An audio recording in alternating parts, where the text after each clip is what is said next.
ఏంటి కథ అని అడిగితే ఏదో టూకీగా చెప్పారు వాళ్ళు.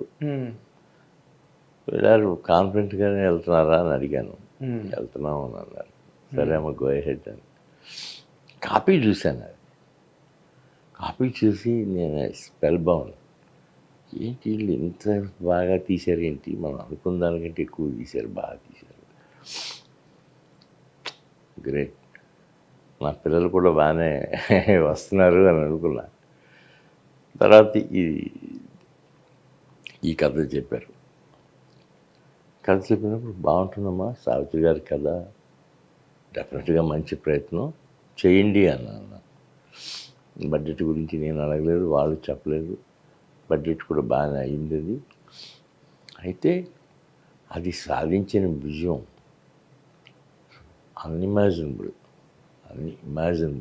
అవునండి.